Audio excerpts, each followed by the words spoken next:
दोस्तों, आज सोमवार 4 बजे अहरा के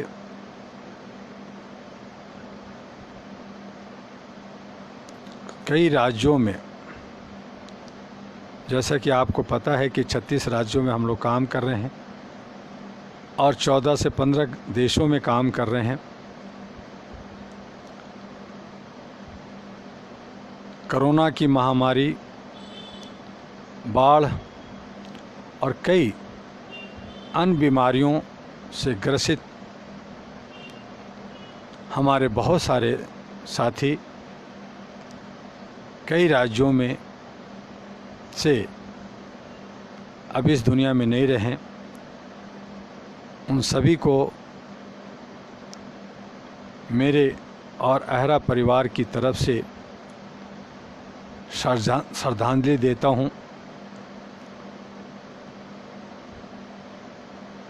आज दुखद समय हम सब के लिए है। वहीं सरकार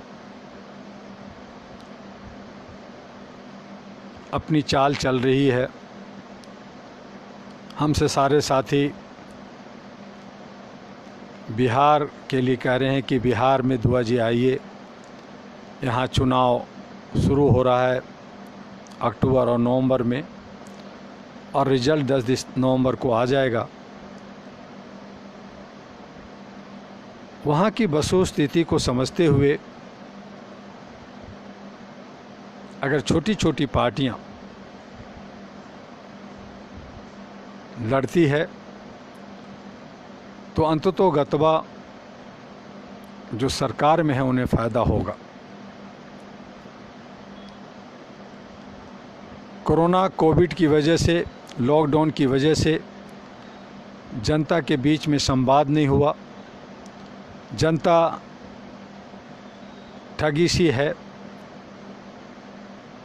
और ऐसी सूरत में मेरा तो सिर्फ इतना कहना है कि जितनी छोटी पार्टियां हैं, जितनी नई पार्टियां हैं, वो अगर सरकार के ख़िलाफ़ जा रही है तो जो सरकार बनाने की उम्मीद जिनसे है, जिसमें आरजेडी और कांग्रेस, उन्हें साथ देना चाहिए। और अगर ऐसा लगता है कि ये लोग भी सही नहीं है तो जो सरकार को जो साथ दे रहे हैं या जिनको भी अपने क्षेत्र का सही उम्मीदवार मानते हैं, चाहे वो इंडिपेंडेंट हो चाहे छोटी पार्टी हो, उनको साथ दें। आज देश की हालत, देश का लोकतंत्र, जनतंत्र मीडिया के हाथ में आ गया है। मीडिया ही सरकार है। कभी यह आईना होता था, लिखती थी, दिखाती थी, लेकिन अब तो ये सरकार चला रही है। चाहे वो केंद्र की सरकार हो चाहे किसी राज्य की सरकार हो, अब मीडिया लोकतंत्र का पहला स्तंभ बन गया है। और जनता, जिसे जनार्दन कहते हैं, राजा कहते हैं, उसकी तो हालत यूँ है कि जब राजा लोग राज किया, वो बिकने लगे तो मुग़लों को लाया गया। मुग़ल गए, अंग्रेज़ आए तो अंग्रेज़ ने राजाओं को ख़रीदा और राज किया। आज जो अंग्रेज़ के ही बी ग्रुप है, जो तोड़ो और शासन करो की नीतियां लेकर के लोकतंत्र में काम कर रहे हैं। आज जो जनता को राजा कहा जाता है, जनता राजा के रूप में माना जाता जन जनार्दन, वो 500 रुपये में और 500 रुपये तो बहुत ज़्यादा है, 8 रुपये की शराब की पोंछ पे बिक रहे हैं। तो जहाँ जनता राजा बिक रहा हो तो बाज़ार लग गया है बिहार के अंदर, खरीद फरोख्त शुरू हो गया है, शराबबंदी नाम का है, शराब का खूब सेवन शुरू हो गया है, लुभावनी बातें होने लगी हैं। और ऐसी सूरत में अहरा नेशनल पार्टी आत्महत्या करना नहीं चाहती।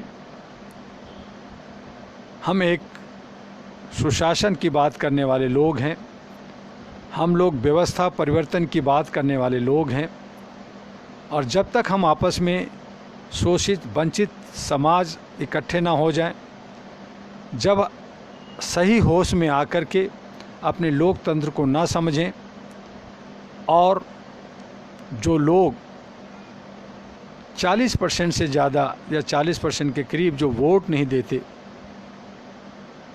जो दोगले लोग हैं, जो देश के नागरिक कहलाने के लायक नहीं हैं, उनको होश में लाना होगा। और 100% वोट जब पड़ेगी तभी सही जनतंत्र हमें आपको देखने को मिलेगा। क्योंकि अभी 40% वोट नहीं देते, लोकतंत्र में विश्वास नहीं रखते, और 60% में 30% सरकारी महकमे के चाटुकार लोग होते हैं। वो लोग सत्ता या जो उनके गुर्गे लोग होते हैं उनको ही वोट देते हैं, और उसी में से जिस पार्टी ने दम लगा करके 31% वोट ले आए वो राज करता है। तो इस तरह से देखा जाए तो 70% लोकतंत्र पे विश्वास नहीं करने वाले लोग हैं, जनता को उन जनप्रतिनिधियों को, लीडरों को नहीं मानते, और 30% के लोग 31% के लोग जो हैं वो हम पे हावी होते हैं, शासन करते हैं। तो हमें ये सोचना होगा, समझना होगा, और इसके लिए हमें एकजुटता दिखानी होगी। क्योंकि अभी आर्टिकल 19 के तहत जो थोड़ा बोलने का जो अधिकार है उसके तहत हम लोग थोड़ा सा बोल ले रहे हैं, जबकि बोलने का भी अधिकार छीन लिया जा रहा है। लोकतंत्र को ख़त्म करने की पूरी साजिश है। गुलाम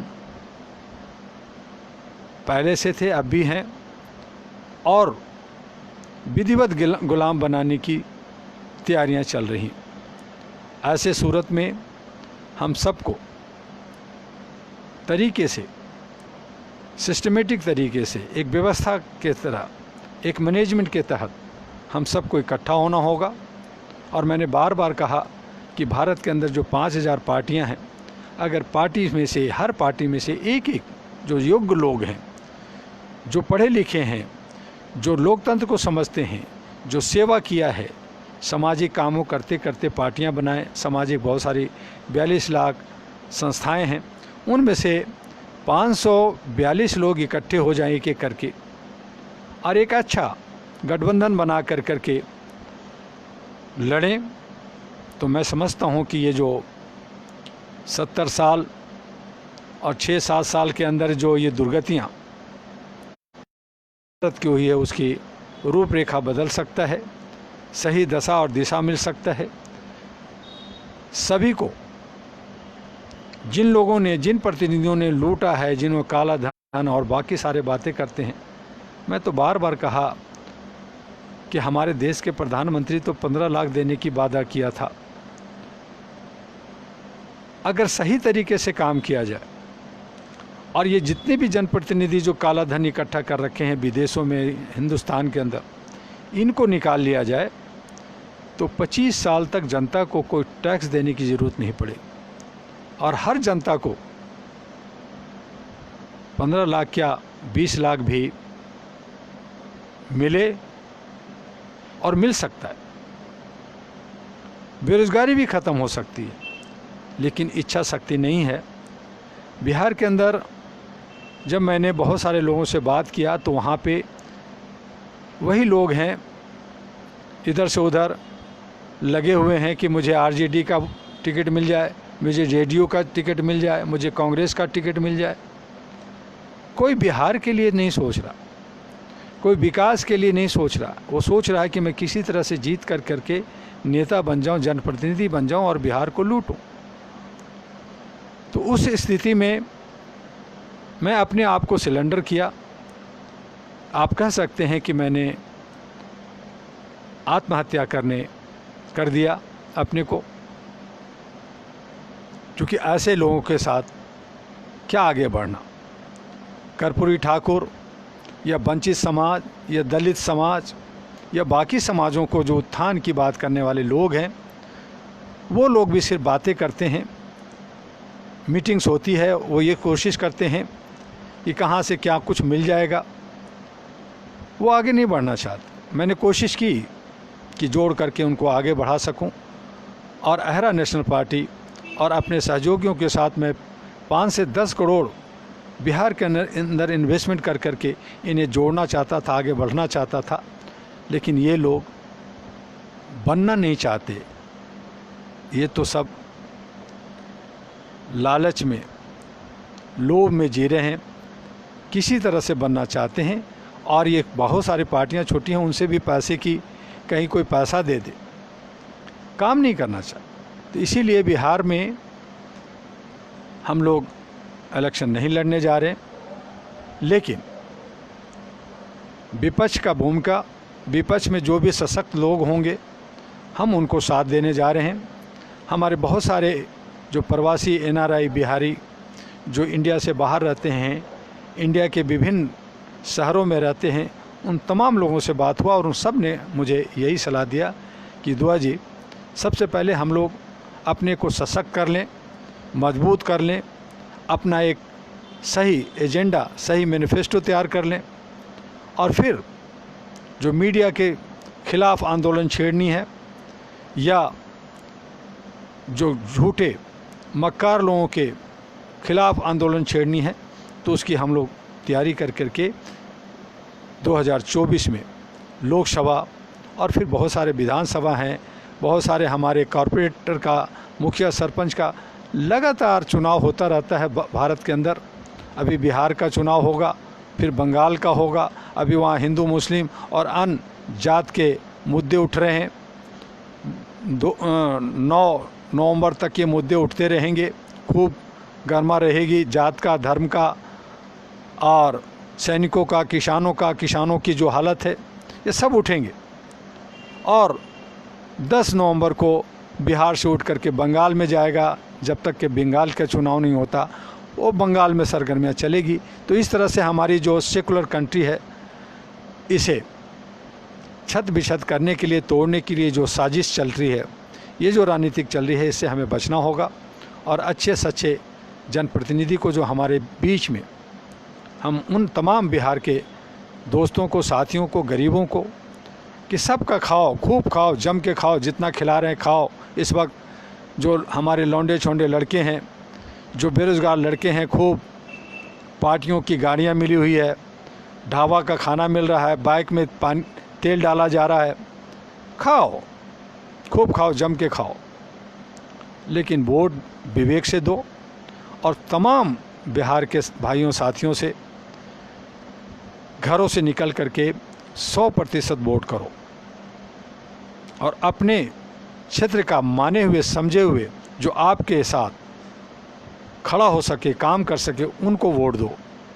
और अगर वो ना दे तो आगे जा कर के उसकी चौक पे ला कर के उसकी धुलाई कर सको।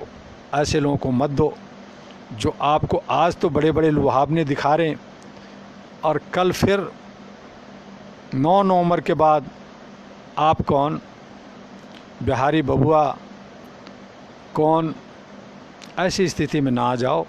इसलिए मेरी आह्वान है कि आप लोग सोच समझ करके बिहार के अंदर 100% मतदान करें। और जो आज मीडिया अपने को दादा समझने लगी है, मीडिया अपने हद से आगे बढ़ रही है, उसका दोष भी मीडिया के जो हमारे काम करने वाले जो जर्नलिस्ट हैं, जो रिपोर्टर्स हैं, वो नहीं है। मीडिया चूँकि कॉरपोरेट हाउस हो गई है और कॉरपोरेट हाउस का काम है बिजनेस करना, पैसा कमाना, वो कर रही है। जब फटे हालत हुआ करता था, जब हमारी प्रिंट मीडिया के पास 100 रुपये का विज्ञापन नहीं मिलता था, तो वो बड़ी सच्ची श्रद्धा से काम करते थे। मेरे साथ मैं जानता हूँ बहुत सारे ऐसे जर्नलिस्टों को जिनके को खाने को पैसा नहीं था। कभी कनॉट प्लेस के कॉफ़ी होम में जब मैं बैठता था तो बहुत सारे ऐसे साथी आते थे, जर्नलिस्ट लोग, जो कहते थे भैया एक कॉफ़ी पिला दो प्लीज़। उसमें से एक मैं नाम आपको बता दूं, दीपक चौरसिया का। मेरे बहुत सारे चाय पिया, पैसे नहीं थे उसके पास, लेकिन आज 150 करोड़ का आदमी है। कहाँ से पैसा है? बहुत सारे ऐसे हैं जिनको हम लोगों ने आगे बढ़ाया, आज वो 100 करोड़ 200 करोड़ में खेल रहे हैं। तो ये जो कॉरपोरेट हाउस में ये जो दलाली का जो धंधा शुरू हुआ है, ये जो सही काम नहीं कर रहे, जनता का नहीं बल्कि ये सरकार के पिछलग्गू हो गए हैं, अंधभक्त हो गए हैं, इन्हें भी सबक सिखाने की ज़रूरत आन पड़ी है। वक्त आ गया है और इनका भी विरोध होगा। जिस तरह से हम पुलिस का विरोध करते हैं, सरकार का विरोध करते हैं, अन्याय का विरोध करते हैं, अब मीडिया का भी विरोध होना शुरू हो जाएगा। इसलिए आज जो हम सोशल मीडिया के सहारे हम एक दूसरे को बात करते हैं, आगे बढ़ा रहे हैं, हो सकता है इस पे भी अंकुश लगा दिया जाए, इस पे भी लोगों की नज़रें लगी हुई हैं। तो जब तक चल रहा है, आगे चल रहा है, हमारे बहुत सारे ह्यूमन राइट्स एक्टिविस्ट पे कई अनचाहे केसेस कर के अंदर किए गए, बहुत सारे सामाजिक संगठन को अंदर किए गए। ये जो नीतियाँ रीतियाँ चल रही है वो चलते रहेगी। हो सकता है मेरे पे भी कोई न कोई दोषारोपण किया जा सके, तो ये चलता रहेगा और हम भी अपने तरीके से जो एक अमन पीस कीपिंग के लिए हम लोग काम कर रहे हैं, सेव लाइफ एंड ह्यूमैनिटी के लिए काम कर रहे हैं, उस पे हम लोग पूरे भारत में काम कर रहे हैं। और भारत से बाहर अब कई देशों में हम लोग सेव लाइफ एंड ह्यूमैनिटी पे कार्यक्रम करने जा रहे हैं। आप सब लोग अहरा और एएनपी के हेडक्वार्टर से संपर्क में रहिए और एक मानव चयन बना करके अपनी मानवता को जिंदा रखिए, सेकुलरिज्म को जिंदा रखिए, लोकतंत्र को जिंदा रखिए, और तभी हम सच्चे दिल से भारतीय कहलाएंगे। और नहीं तो सभी जीते हैं सभी मरते हैं। आज त्रासदी में मर रहे हैं, बाढ़ में मर रहे हैं, किसान आत्महत्या कर रहे हैं, किसानों का हक नहीं मिल रहा, सिर्फ बोल वचन हो रहा है।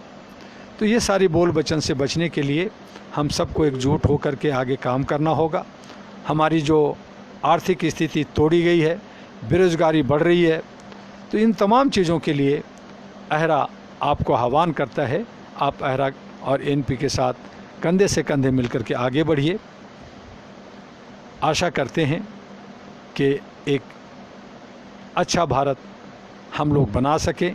भारत को अच्छा नहीं बना सकें तो कम से कम जो भारत का जो इज़्ज़त है, भारत का जो हमारा सम्मान है, भारत की जो संस्कृति है, वो बच जाए। और आज जो हम यूनाइटेड नेशन का सिक्योरिटी काउंसिल का सिर्फ मेंबर बनने की बात कर रहे हैं, न सिर्फ उसका अस्थाई सदस्यता हमें मिलेगी बल्कि हमें वीटो पावर भी मिल सकता है। लेकिन जो लोगों ने यूनाइटेड नेशन के अंदर वीटो पावर लेकर के चाइना, अमेरिका, ब्रिटेन, फ्रांस और रशिया, ये 5 वीटो लेकर के जो घूम रहे हैं, इनको तोड़ना होगा। और जो दुखी लोग हैं, चाहे जापान है, इंडिया है, जर्मन वीटो पावर मांग रहा है, ब्राज़ील भी मांग रहा है, तो भारत जो पूरे विश्व का सबसे बड़ा लोकतंत्र है, जो खतरे में आज है, आज इस लोकतंत्र के नाते यूएन का वीटो पावर भारत को मिलना चाहिए। और इसके लिए हमारे देश के प्रधानमंत्री इस पे काम करते हैं तो मैं उनके साथ हूँ और उनको रास्ता भी देना चाहता हूँ कि क्यों और कैसे हम वीटो पावर ले सकते हैं, सिक्योरिटी काउंसिल का ले सकते हैं। हमारी लगातार इस पे लड़ाई चली है, हमने इस पे लगातार 33 वर्षों से काम किया है और भारत के अंदर हमने 3 जर्नी किए, सार्क मेंबर कंट्री में जर्नी किए। तो इन तमाम अनुभवों को मैं शेयर कर सकता हूँ। अगर सरकार वीटो पावर ले ले तो हमारी बहुत सारी समस्याएं, चाहे वो कश्मीर की समस्या हो, चाहे हमारे अंदरूनी समस्या हो, चाहे परमाणु बम की समस्या हो, उन तमाम चीज़ों से हम बच सकते हैं। चाइना फिर हमें आँख नहीं दिखा सकता। आज वो सिर्फ आँख दिखा रहा है तो यूएन का वीटो पावर की वजह से दिखा रहा है। उसे तोड़ने की ज़रूरत है और उसके लिए बैठने की ज़रूरत है। हमारे पास बहुत सारे उसके लिए स्कीम्स हैं और आप तमाम भारत के और बिहार के और बंगाल के साथियों से कि आप लोग अहरा को आगे बढ़ाइए, मानवता को आगे बढ़ेगा। सेव लाइफ और ह्यूमैनिटी पे जगह जगह कार्यक्रम कीजिए और लोगों को सहयोग दीजिए। हमारे जो लोग गुजर गए हैं उन्हें पुनः श्रद्धांजलि देते हुए आपसे आज अलविदा लेते हैं। अगले सोमवार को फिर 4 बजे मिलेंगे। आपका डॉक्टर यमुना दुआ। जय हिंद, जय भारत।